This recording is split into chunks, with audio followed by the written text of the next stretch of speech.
Argentina on July the 28th named its third economy minister in as many weeks, with former House Speaker Sergio Massa replacing Silvina Batakis and also taking charge of the agriculture and production ministries.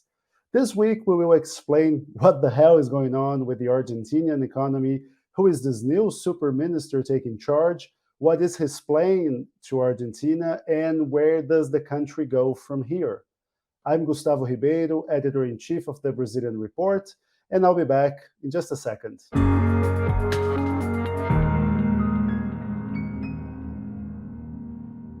So, as usual, to discuss Latin American issues, I have Buenos Aires correspondent Ignacio Portes. Hey, Ignacio, how are you doing? Hey, Gustavo, good to be here. By the way, Ignacio, just yesterday we celebrated your first workversary at the Brazilian Report.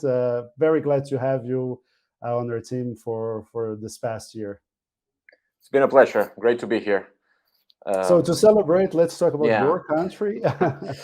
yeah, Before we talk about Sergio Massa, the new economy minister, I would like to ask you to talk a little bit about his predecessor, Silvina Batakis, Silvina the Brief, we could say. yeah. She lasted very few weeks in office. First of all, why did she was brought into the government, and why was she expelled from the government so quickly? Well, it was all kind of an emergency moment, right? If you followed what happened on the weekend, in which Guzman surprised Alberto Fernandez by resigning in the middle of a Cristina Kirchner speech, there were rumors all that weekend about Massa taking over, or allies of Massa, or Massa's economic advisors. Massa was in the presidential residency negotiating to take over the ministry, or maybe as cabinet chief, or something to empower him as a new player that would take over the coalition in a moment of crisis. But there was no political agreement in the end. He wanted to have control over the central bank. He wanted more things. Basically, he wanted a more solid deal with Cristina Kirchner, which is still the most powerful player in this ruling coalition. And in the end, it didn't work. The exact details of why is not exactly clear, but there was no deal. And Batakis was like an emergency option, right? She was a former ministry of Buenos Aires province, and she was available. No political conflicts with any of the big players, so they named her. Cristina didn't veto her, as opposed to the previous minister Guzman, who she didn't like at all. She was extremely. There was a year of conflict with him, at least, uh, between Cristina and Because of Guzman, the the vice deals with president, the International Monetary because Fund, of right? many things. One of them was the deal with the IMF, but Cristina felt that, like, he didn't tell her the truth of what he was going to do. She felt he was a bit two-faced with the promises he made to her, and basically, and he also was a person with very little political support. He's an academic that doesn't come from politics, doesn't understand the inner workings of Peronism, and Massa, in theory, brings more political connections.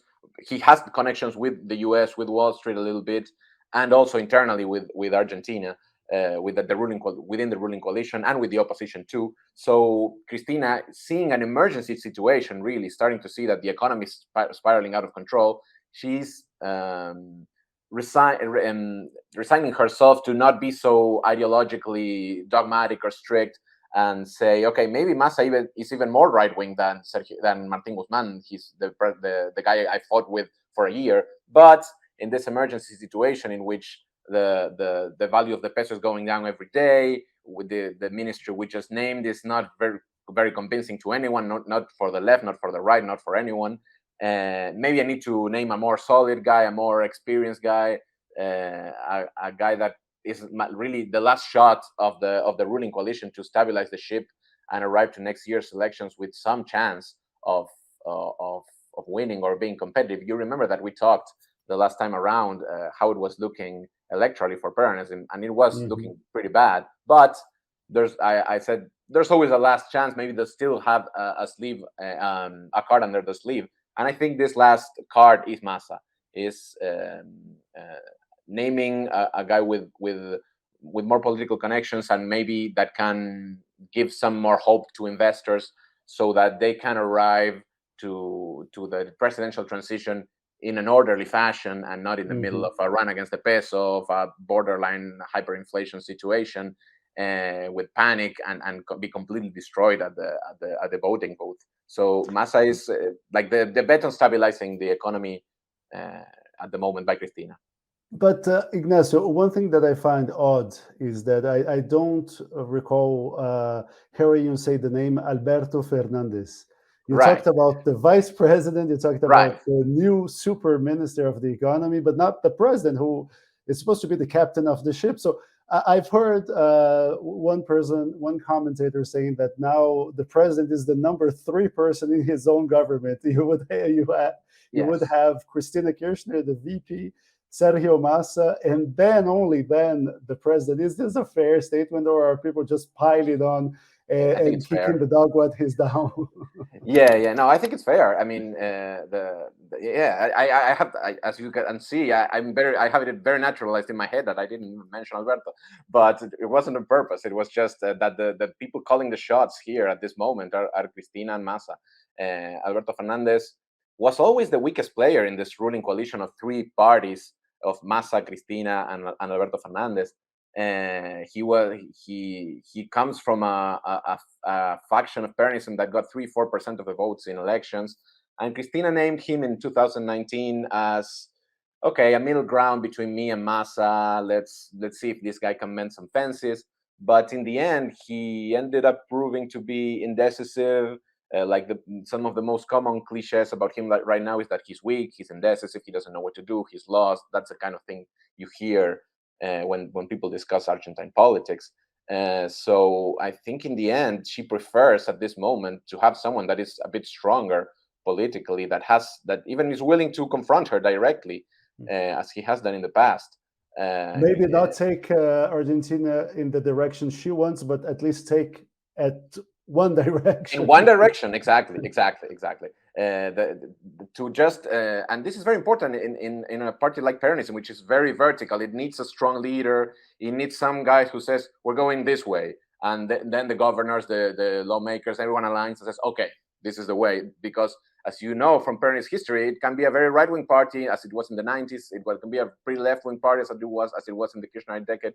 But it needs some like a guideline of where are we going. And Alberto Fernandez wasn't really providing that, and he was finding enemy. He was in a fight with the right, in a fight with the left, and with no allies. So, in this sense, at least, there's maybe a direction, because we still don't know what he's going to do, Massa. But he will announce his first economic decisions tomorrow. But the hope is that he will at least put the ship in a direction of where to go. By the way, our Latin America weekly newsletter will bring Massa's proposals and break them down. So you can subscribe to our newsletter and you're going to see what findings Ignacio will have about these proposals. Brazilian.report/subscribe.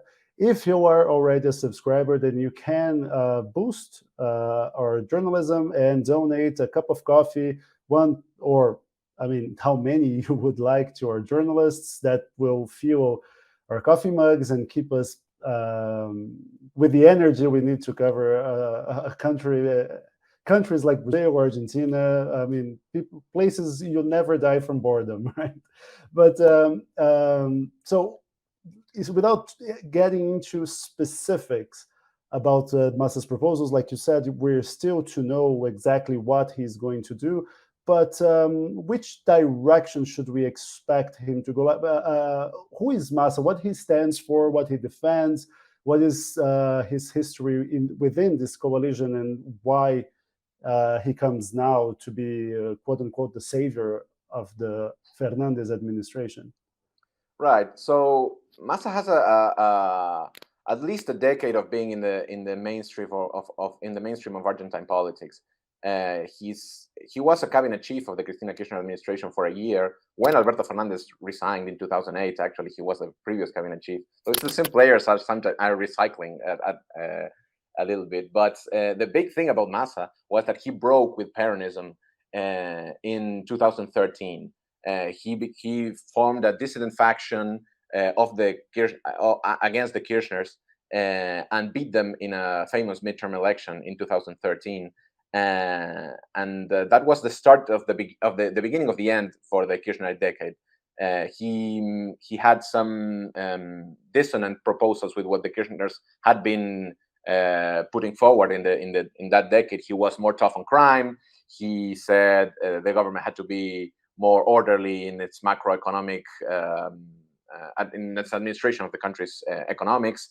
He was more willing to make deals with farmers, deal with big business, deals with Wall Street, and so on.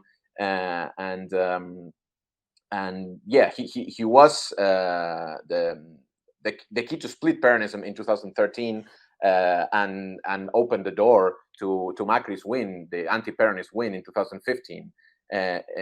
In those years, he kind of made a little bit under the table deal with Macri to help him govern in places where he wasn't strong.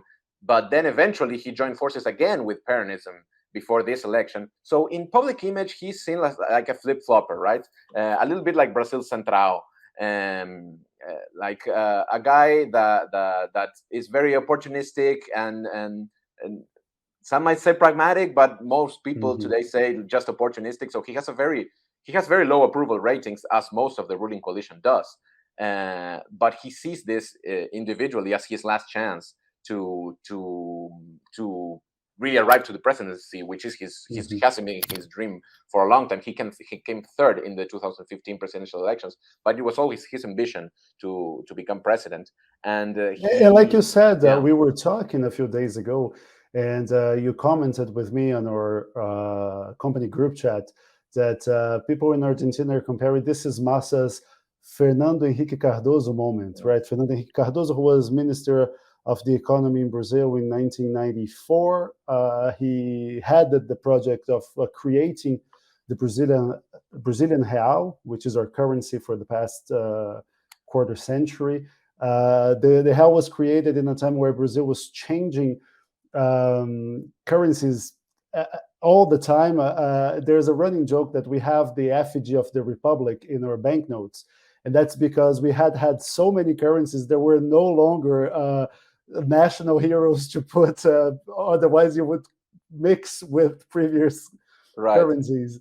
And then, I mean, he brought inflation from 1,000% to like something around like 20%, which is relatively amazing if you think about it. So, and then he won 2 elections with the first round slide in each time in 1994 and 1998. So this is what Massa puts in his board of wishes.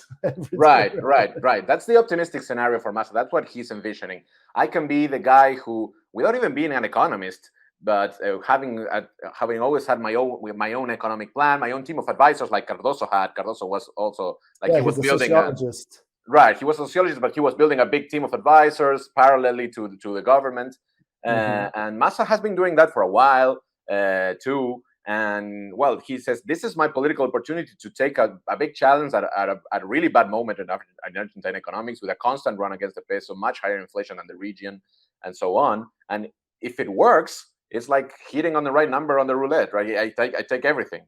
I can finally take over Peronism and at least Peronism and maybe the country. But well, if it doesn't work, he can be the comparisons. It's do or die, right? It's right. And the pessimistic comparisons that people do here in Argentina is maybe when Cavallo, who was the architect of the convertibility in 1991, he came back to the government in 2001. Being the big savior, the big super minister who will have great powers, the Congress will give him lots of powers, and he couldn't save the economy. The economy crashed anyway. Argentina had its biggest financial crash in history, and so that's a pessimistic scenario for Massa. There's definitely it's a time of intrigue. There's a big question mark if it can work very horribly for Massa, but there's also the price of saying, look, I took a challenge in a horrible moment, and things turned out good. So I should be the new leader here. So that's the gamble here. Now you mentioned 2001 and the biggest financial crisis in Argentina in recent history, but now we're seeing maybe the worst crisis since the beginning of the century. So, what are the economic challenges that Sergio Massa will find? What do you think should be his list of priorities? I mean, what is the biggest problems for Argentinians going to the market? Because you have an extremely high poverty rate at this moment. The peso is losing value by the hour. I mean, what what are the problems that are facing Massa? Yeah. Well, if you look at polls, the biggest concern right now is inflation. Um, like it has there's nothing really that matters to people right now that isn't inflation. But in a way, inflation is like a symptom of bigger things in Argentina. It's a symptom of a broken macroeconomy, of deficits in trade, in the fiscal, in the budget of the treasury, in and a spiraling debt, both in dollars and in pesos. There's underlying reasons that had to be attacked before inflation can come down. Because what we've been seeing for years now is desperate attempts to stop inflation somehow, but in a very desperate fashion, like banning price hikes, for trying to force unions not to ask for higher salaries in order to reduce demand. But really, the state has to fix its finances in order to stop its high money printing needs, both to cover debt from the central bank and to cover the regular spending of the treasury. And Massa is taking over at a moment of extreme emergency, in which the central bank had to close a few weeks ago. This is kind of what started the crisis. Most of its imports, most of its authorization to import stuff from abroad, because one of the emergency ideas that Argentina has been applying for long to try to stop inflation is to stop the official currency from devaluating by selling central bank dollar reserves to keep it at a cheap price, to keep the peso at 130, 140 pesos per dollar. But in the free markets, which are not restricted, in which anyone can use, sometimes illegally and sometimes through convoluted financial schemes, the real value of the peso is twice as much. It's 2,280. It was 350 a week ago, before the rumors of Massa kind of took it down a little bit. So Argentina has to fix that really convoluted exchange rate system that it has, which is, no one wants to sell any dollars in it. The dollar is the most precious thing that an Argentine can put its hands on right now, and no one wants to sell it to the government at 130 pesos per dollar if they can get it at twice. They can get twice much money for that in the black market. So and one thing, just the discussion is devaluation. Really, what I'm saying here, devaluation and a fiscal, some kind of fiscal prudency scheme to control the two big problems that Argentina has at the moment. Sorry. No, and just to barge in, sorry to interrupt you, but you were talking about the black market, and I remember I went to Argentina 2 or 3 times, and one thing that really struck me is that you cannot go by 4 or 5 street corners without seeing at least one person selling dollars in the black market, right? Right. Yeah, in the city center, which is a place where tourists often go by, there's always a guy in the street saying dollar peso real, dollar peso, and that's basically the sign. You need to approach him, and the guy will tell you, okay, I offer you this much pesos for a dollar or for a real, and he takes you to some underground exchange place. But it's generally a business. They take you to like a place that sells clothes, a flower shop that no one sells any flowers there. It's just an underground dollar exchange place, and it's very open. Really, the police knows it. No one stops it, because it's the way in which the informal economy works in the country. It's a bit of an insane system, really. The government doesn't want to accept the reality that the peso is not worth as much as they believe it should be worth. So it has this parallel market that it barely manages to sustain by raising debt all the time, selling dollars that it doesn't have in the official markets, while the real value of the peso that people actually accept is twice as much. So like in the streets, right? So what the challenge that Massa has right now is to maybe not in the very, very short term, but maybe in the next couple of months, month or 2 months, to put some more rational rules to this insane exchange system, in which there are really, we've been simplifying it here, but there's like 10 different exchange rates in Argentina. We're Wow. eventually going to do a piece about this in the Brazilian report, I'm Yes. sure.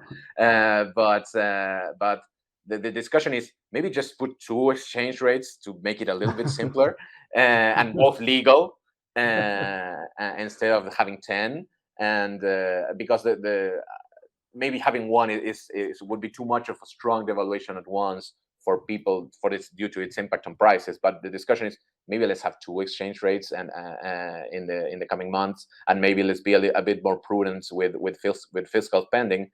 And if those 2 things happen, maybe we can park the car instead of crash it when the transition comes.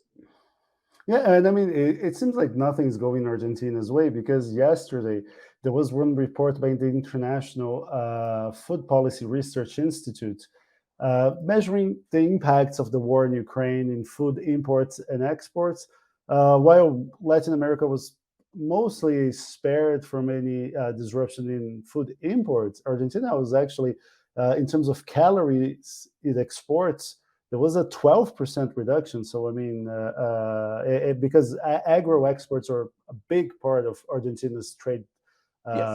trade balance, right? Yes, very, very important. Soybean exports, especially. Well, the rise in international prices has favored Argentina and all of Latin America, at least the countries that export energy or food, right? But Argentina hasn't managed to take a lot of advantage over the rising value of what it exports, because it's importing stuff so cheap that the dollars that it captures still go out very easily, because of this Mm. subsidized official exchange rate that is worth half of the equilibrium exchange rates, right? So despite like international prices have helped Argentina, at least in terms of food, not in terms of energy, which Argentina imports, but the country hasn't been able to take advantage of this. And that's really been the agenda of a lot of economic analysts and policymakers, that we need to take advantage of this situation that we have. Lots of countries are in a really complicated situation, especially outside of Latin America, which is in many crises, governments falling everywhere due to food prices and so on. But Latin America has a bit of an advantage, even though internal prices rise, also the price of exports rise. So with a more orderly way of transacting with the world, Argentina would be able to take some advantage of this. But currently, I mean, this chaos, those dollars are used to pay debts, to pay cheap imports, to pay energy imports, and or go into the black markets, and the state doesn't take advantage of them. So the expectation is that Massa can at least patch things up a little bit, and see where the country goes from there. Now, I think you and I, we have pretty much the same age. So I think it would, just as me, be 13, 14 when the 2001 crisis exploded, right? Yeah. 14, 15. And I remember watching on television these cacerolazos, right? People with pot banging protests in front of the Casa Rosada, massive throngs of people there. And correct me if I'm wrong, but you're not seeing that right now, right? What would it take for Argentinians to go out to the streets and protest? Or, I mean, is it that the bar in terms of tolerance has been raised so high that it hasn't reached boiling point as of yet? It's a great question. And it's not discussed so often, but it's an interesting thing. There are some protests, but not in political, not near the Pink House really, but sometimes in the city center, of the social organizations that have the representation of poor people that have access to social programs that are often going to the city center to demand some hikes in the amounts that inflation eats up those social programs constantly. So they go to the city center to demand some actualization, some increases in the value of those social aid programs. So that's the kind of protest that you see, but there are definitely not direct protests against the government. These are mostly poor people from Greater Buenos Aires that are the typical base of Peronist voters, and they're not acting directly against the government. These are like very tactical demands, very survival demands. Not the leaders of these movements are not looking to oust the government, right? They are on and off allies of the government, but they have been warning that the situation is getting dire and that we will eventually have something like 2001 if the government doesn't attack poverty in some way. But the other factor is the middle class, because in 2001 there was two sectors that protested. There were the outskirts of Greater Buenos Aires, and of many on the outskirts of many other industrial cities in the countries that went to the cities and sometimes even ransacked shops, look for food, took out I don't know, televisions from supermarkets and that kind of thing, and the middle class protests, which were angry about the bank freezings, the confiscation of their savings and so on. What you're seeing right now, I think, is that there hasn't been a run on banks, and that although the purchasing power of the middle classes has been affected significantly in the last few years, there hasn't been a direct confiscation of their savings like we saw in late 2001, early 2002. And the middle classes have the hope that this government has 1 year to go. And the parties that the middle class votes, which is the Cambiemos coalition, Macri, Larreta, the radical unions, these parties that represent the middle class in Argentina and that ruled between 2015 and 2019, the anti-Peronist coalitions, they are in line to take over in a year. So there is hope for these people. They are not in this kind of desperate situation where no one represents us. We need to take over the streets. We've seen protests, big protests from the middle class at other points during the Kirchner decade, in 2008, in 2011, when the Kirchners were really strong. They just won elections by a big margin, and these people felt that they had no recourse but just take over the streets and protest. But right now, I think they are looking at 2020 at 23, right? Like the election that they can win, and that this government is going out, and we don't need chaos, right? If we don't rock the boat, this government just when your enemy is committing a mistake, don't interrupt him, right? Let's just let them crash, let them fail, and we'll have a chance later. I think that's all those reasons are explaining a little bit where we don't have so many protests. Okay, well, Ignacio, thank you very much. That was, as always, very interesting. And me personally, I learned a lot about Argentina, so thank you very much. Once again, I want to ask people watching this video to subscribe to our channel on YouTube, click the bell for notifications.